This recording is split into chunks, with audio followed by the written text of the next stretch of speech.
Hi there, and welcome to Eternity. I'm so glad you're here. This is the first episode of our series on the 4 C's of the 21st century skills. Now, every child needs to thrive in our world with these skills. They need these skills to thrive. Over the next few episodes, we're going to be diving into critical thinking, communication, collaboration, and creativity. And most importantly, we'll be talking about how you, as a parent, will help your child build this in an everyday life. So today we're starting with one of the most important of all of it, which is critical thinking. Come on, let's dive in together. Let's see what it's all about. Now your child comes to you and asks, Mom, do you know that if you swallow gum, it stays in your body for 7 years? Now, if you're like most parents, your first instinct is to laugh or jump into fact-checking mode. No, sweetie, that's actually not true. But pause for a second. This is a golden moment. Because here is the thing. What we say next can either shut down curiosity or spark critical thinking. We can say, oh, really? Where did you hear that? Why do you think that might be true or not? Okay, what else do you think happens to food when we swallow it? Now you see, raising critical thinkers isn't about having the right answers. It's about asking the right questions. So what exactly is critical thinking? It's the ability to analyze, evaluate, and make thoughtful decisions. It means your child can ask questions, connect ideas, solve problems, and not just follow the crowd. And you see why it is necessary for the 21st century. Because it's more than being smart, it's being thoughtful and intentional. It's choosing to pause and reflect rather than just react. Now, think of it like giving your child a flashlight in a dark room. The world is full of noise, you will agree with me, opinions and distractions. Critical thinking helps them see clearly, make better choices, and eventually stand on their own 2 feet.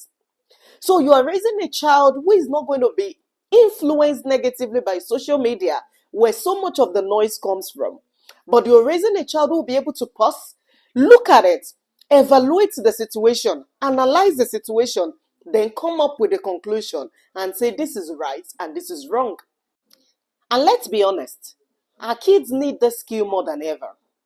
They're growing up in a world where information is everywhere. Social media, online videos, friends, groups, even school. They are constantly being told what to think, what to believe, what to buy, what to be.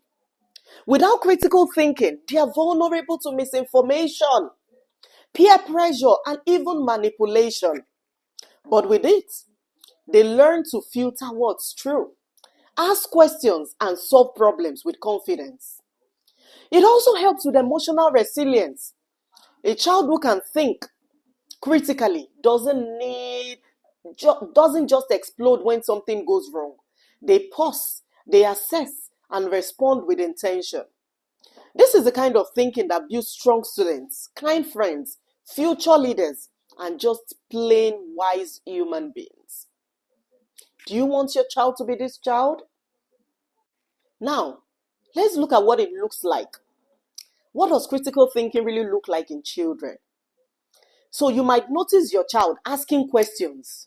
Why all the time? Yes, you see a child trying to figure out how things work. You see a child making connections between ideas like, hey, that's like the story we read yesterday. Or even challenging what you say with a curious, but are you sure? Now, those are actually beautiful signs of a critical thinker. They are not being difficult, they are thinking. And when you think, you ask questions. And even if your child doesn't show these signs, naturally, don't worry. The beautiful thing about critical thinking is it's a skill. It can be learned, it can be taught, it can be nurtured, and it can be grown in children. So when your child is not asking, no problem. Remember, it's something that can be taught, that can be nurtured, and can be grown. So now, let's look at how we can build this in children. For example, during meal times, after school, Instead of asking your child, how was your day? Which is the normal thing we ask, right? Why not say, what's something you disagreed with today? Or if you were the principal or if you were your teacher, what rule would you change?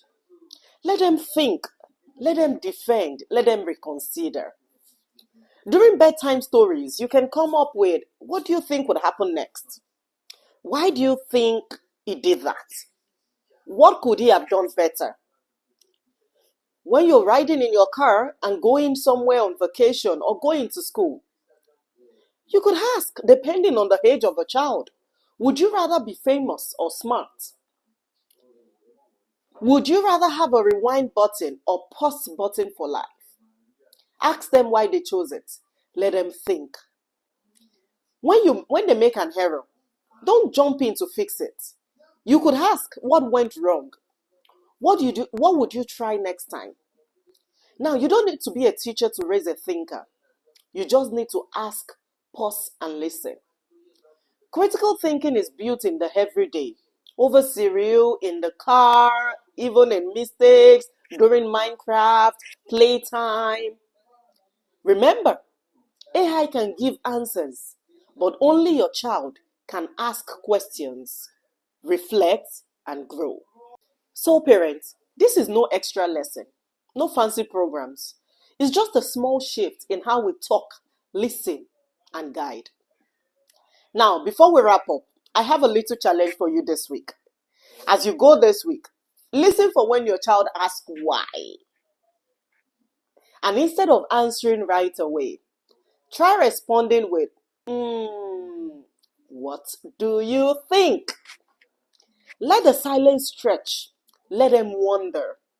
Let them think out loud, even if their answers are way off.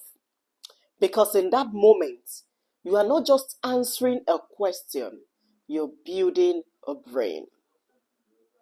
Thank you, parents. You're here because you're in a quest of being a better parent like myself.